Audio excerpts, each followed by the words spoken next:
So I've been reading Reddit for quite some time now, right? And I found a subreddit called Writing Prompts. Now, this is a subreddit where someone will give you a brief description of a story, and then someone else, some random person on the internet, will come in and continue the story.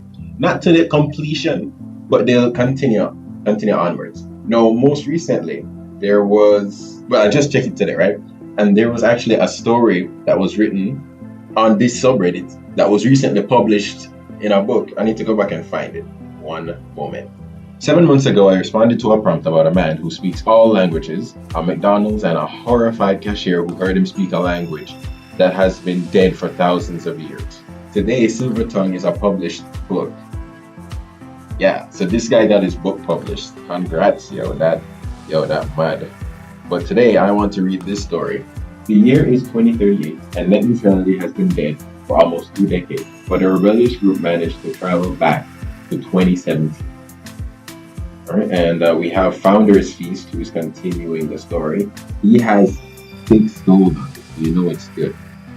Yo, they really showed just how creative someone can be, but they don't know that they're really good at something, such as creating a story, right? You just need the right push. The suite on the 6th floor of the Trump International Hotel, Washington, D.C., was decorated in chestnut and tan. The headboard of the king-size bed was carved as it was a coat of arms of some legitimate monarch, and was trimmed with fake gold, which poorly matched the Kremlin red velvet throw pillows, like the room's single useless accent wall. The curtains were a brutal cerulean, suggesting a space that conceals more deception than the dark seabed of a Vladivostok. I can't pronounce that. Of a Vladivostok harbor. In all, the suite was reminiscent of something a Tsar might have once maintained, perhaps as quarters for secondary guests in some European palace. Nevertheless, on that particular Pennsylvania Avenue afternoon, Ajit Pai, FCC chairman, felt anything but secondary. Ajit rolled over on the sheets, letting his chest hair peek out from his robe, and then stretching all the way from his scapula to his calves.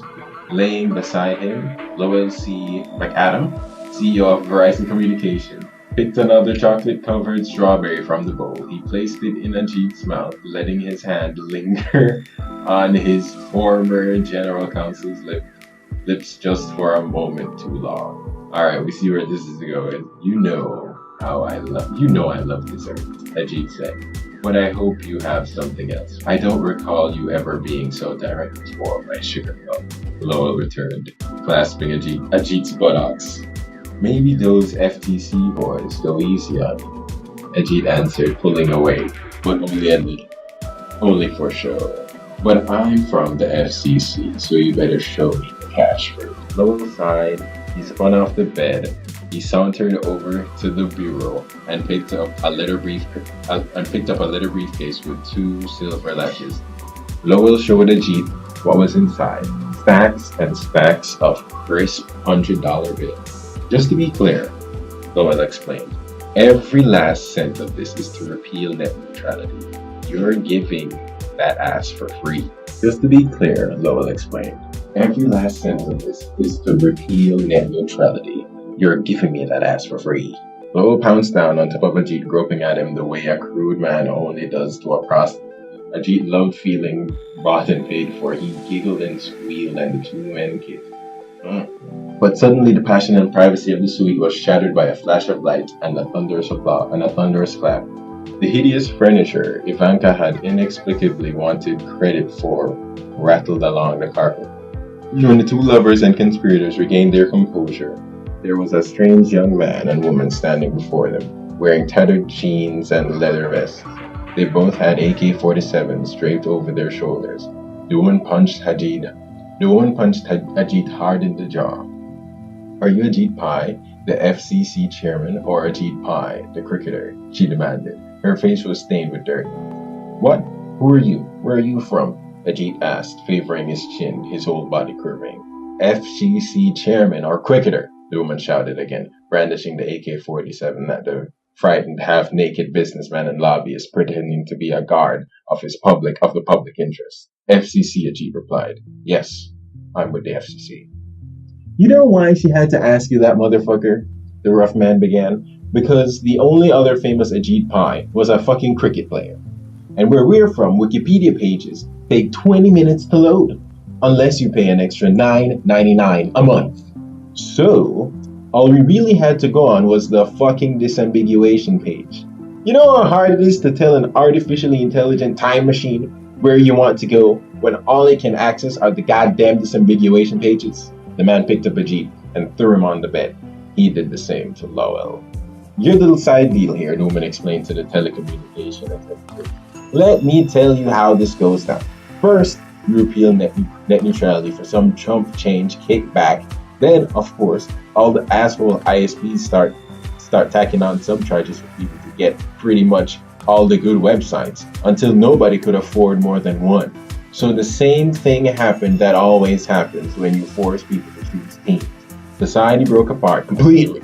Soon the Utopian Republic was throwing Molotov cocktails at the Facebook moms, and the Netflix Target were being rounded up by the Instathats. Nobody talks to each other or shares anything, and it is terrible. Ajit and Lowell looked at the door and windows, thinking of any possible escape, but there was none. They were hostile of an uncaring power who had no concern for their well-being. But there was one silver lining to not having the web you're using, the rough man. Without an open internet, nobody else got to find out that they finally cracked how to build a fully operational time machine. We didn't tweet about it or do a single AMA, because why would we?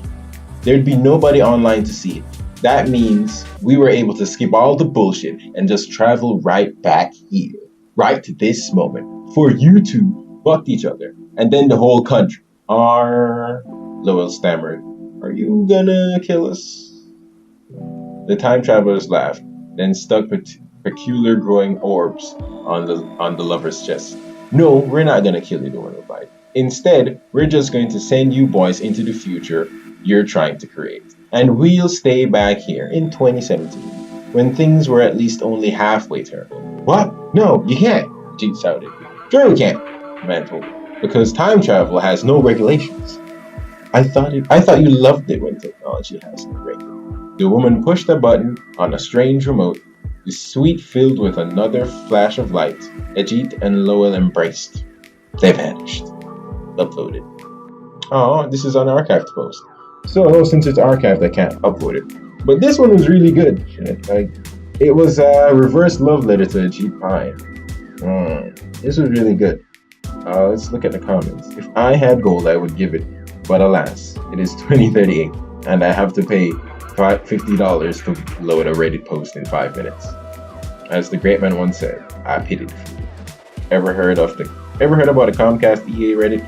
In 2019, Comcast and the EA merged to only allow EA games on their network, a merger which predates the Happy Loot Box Boxy Coin. The Happy Loot Boxy Coin, which is an annual loot box sale where you only have to pay EA $19.99 for a golden super unicum loot box with rainbow unicorn dust for your game of choice. Anyway, to quell any resistance, the new Comcast EA company purchased the ownership of Reddit, which no one could access anymore, and renamed it the Comcast EA Reddit, where people can have freedom of speech TM as long as they don't criticize Capcom, EA, or any of their ISPs for the small price of EA $49.99 per month, as well as a complimentary loot box for every 6th time you renew the subscription. Oh boy, I'm not reading any more of these comments.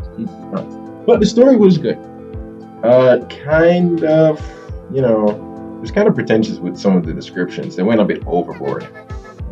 But you can tell this person put a lot of work into this one. But the love scene between Ajit and Lowell, I didn't like, man. It was too romantic for my taste. But anyways, I hope you liked this reading. If you want to see more of these posts, go to WritingPrompts Reddit r/WritingPrompts. You could waste a lot of time on this, but they're pretty short. So if you're a fast reader, you're gonna have a good time. Anyways, thanks for listening. I'm out.